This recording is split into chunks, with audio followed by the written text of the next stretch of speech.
itu. Kalau Ini meresahkan masyarakat. Gak bisa. Oke, kalau diresahkan ini apa polisi? Laporkan saya. Bikin surat pernyataan. Gak bisa. Bikin surat pernyataan apa? Tidak akan menyebarkan ideologi khilafah lagi. Ojo gue aku serius ini. Saya serius, laporkan. Saya tidak akan bikin pernyataan, laporkan saya. Kita di pengadilan nanti. Kalau saya tidak ada pengadilan.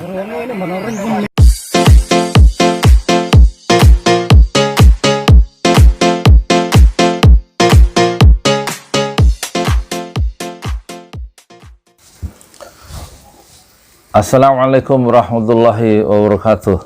Saya Yudi Pramuko, tukang donat dari para YouTuber tertua di semesta. Sudah lihat video anak muda dari Ansor itu membentak-bentak ya. Seorang muslim setidak-tidaknya ya, bapak guru ngaji yang lebih tua itu. Ada komentar dari penonton video saya. Kalau saya dibentak-bentak katanya, komentar ini dari Panji Milenial namanya. Kalau saya dibentak-bentak, saya ambil parang, saya ambil golok. Buat apa hidup sekali dibentak-bentak ya? Maksudnya ambil parang terus ditebaskan ke orang yang bentak-bentak itu, mungkin begitu ya. Saking dia itu kesel lihat ada anak muda bentak-bentak orang tua dalam konteks keindonesiaan dan keislaman kita, ya kan? Nggak boleh terjadi itu bagi seorang muslim, ya kan? Hanya beda pandangan politik aja bentak-bentak orang tua, kan ngeselin ya, kurang ajar itu sebenarnya. Ya siapa aja, bukan saat muaf yang kurang ajar. Setiap anak muda yang membentak-bentak orang tua itu dari segi Islam itu memang harus ditempeleng itu. Apalagi bentak-bentak orang tuanya sendiri, orang tua kandung yang membesarkan dia, merawat dia tanpa mengeluh, tanpa pamrih selama 24 jam ke anak itu. Terus anak itu melotot, apalagi meninggikan suara. Dalam Islam nggak boleh meninggikan suara itu, ya kan? Ke orang tuanya sendiri.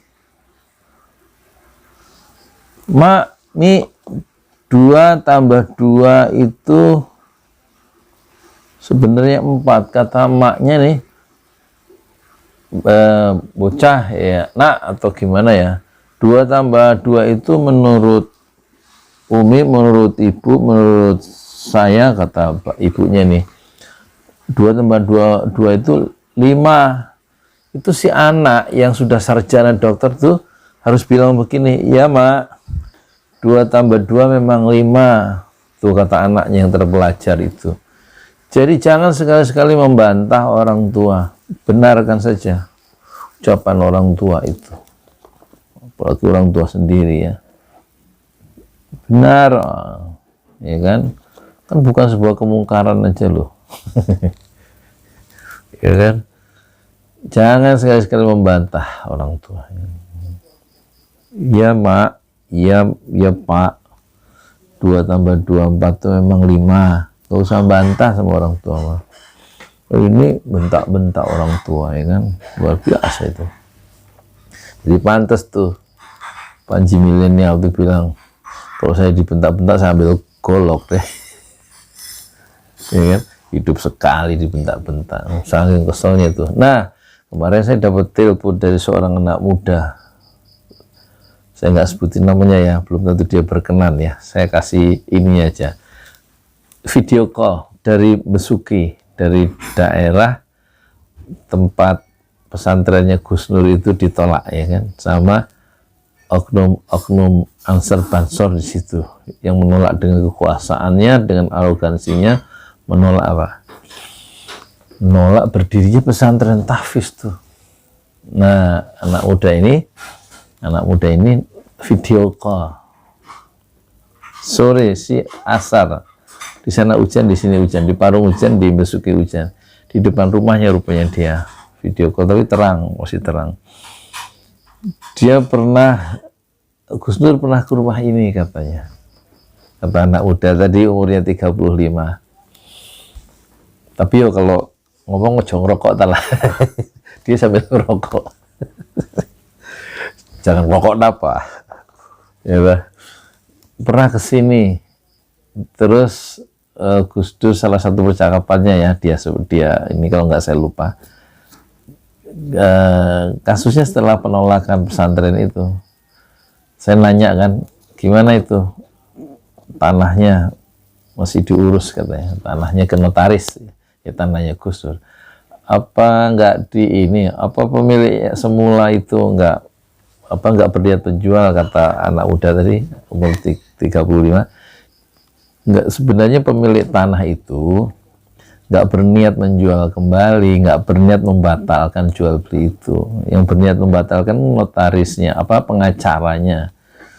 pengacara, ya begitulah. Pokoknya intinya kata Gus Dur, gimana apa perlu diurus sampai pengadilan, menempuh jalur hukum. Terus kata anak muda tadi yang telepon video call tadi ke saya, itu dia bilang, jangan dulu Gus, karena situasinya panas menjelang pilkada, menjelang pemilihan kepala daerah. Nanti aja setelah pemilihan selesai, berarti sekitar setelah selesai pilkada itu bulan Desember ya. Nah, Gus Dur itu, kata anak muda tadi, Gus Nur maksud saya, itu mengikuti omongan saya, mengikuti nasihat saya. Nggak usah memperkarakan itu saat sekarang, nggak menempuh jalur itu, jalur hukum itu saat sekarang. Dia mendengarkan ucapan saya sebagai anak muda. Jadi saya saksi sendiri, saya menjadi saksi katanya. Gus Nur itu orangnya lembut hati, kata anak muda tadi. Kalau kenal, sebenarnya Gus Nur itu lembut hati. Itulah kesaksian anak muda itu. Yang rumahnya, Gus Nur pernah ke rumahnya. Anak muda itu namanya nggak usah saya sebut, depannya itu A. Huruf keduanya R. Huruf ketiganya I. Huruf keempatnya A, B, C, D, E, F. dari Besuki, dari daerah Besuki, Malang. Dia heran juga kalau saya lahir Malang, saya di Celaket, dia heran. Saya punya saudara di Blembing, saya punya saudara di Celaket, saya punya saudara di Ngebruk, saya punya saudara di Bangil, saya punya saudara di Pandaan. Dia heran kalau saya orang Malang. Nah, singkat cerita, kata Arif tadi yang dari Besuki, itu Gus Nur itu lembut hati. Tapi kenapa di video itu kok dia bentak-bentak? Nah, bedanya dengan Mas Satwa. Satwa itu bentak personnya. Iya.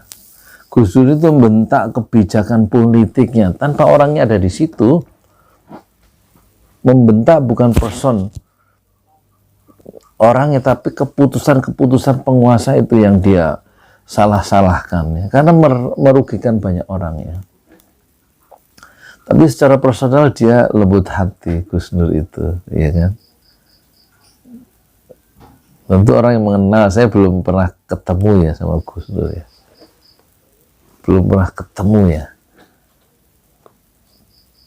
Tapi saya bisa menduga juga karena ada orang-orang yang keras terhadap kekuasaan itu ya. Tapi pada ini ya, kalau kita ngomong tuh dia lembut ya, apa hatinya. Seperti saya pernah ngobrol sama AM Fatwa almarhum, itu kan dia keras terhadap penguasa Orde Baru yang dia sebut sebagai beringin besar itu. Pak Harto itu sebagai beringin. Ya, tapi waktu kita ngobrol tuh kelihatan lembut hatinya ya. Tapi terhadap kekuasaan yang diselewengkan dia keras itu. Bukan ke personnya, tapi ke ininya, ke sikap politik ya, keras terhadap keputusan-keputusan, kebijakan-kebijakan politik yang diambil oleh penguasa itu dia keras karena merusak atau mempengaruhi banyak orang secara negatif.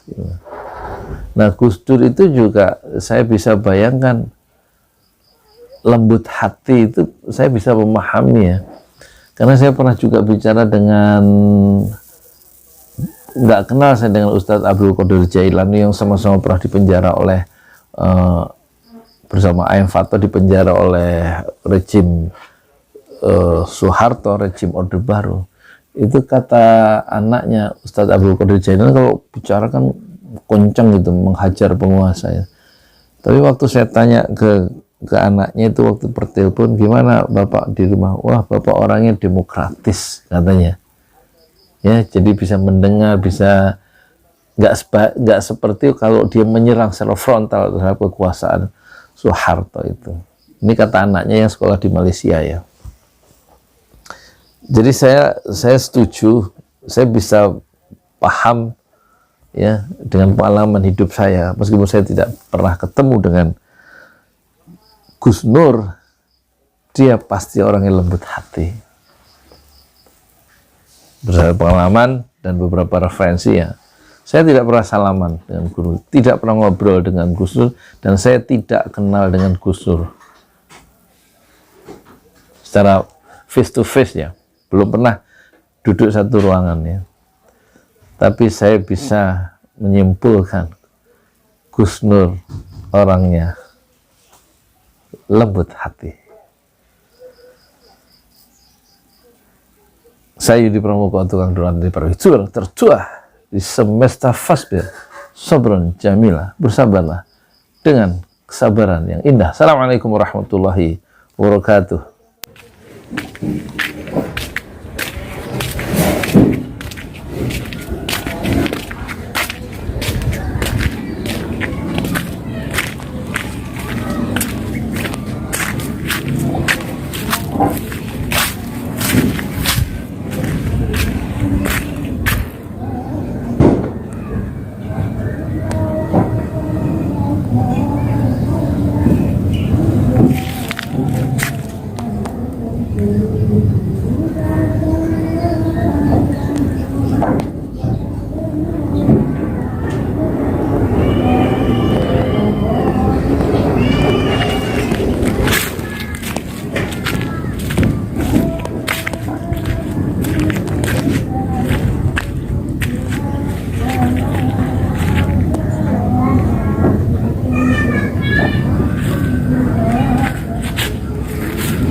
Bu, mana? Keliling cari duit.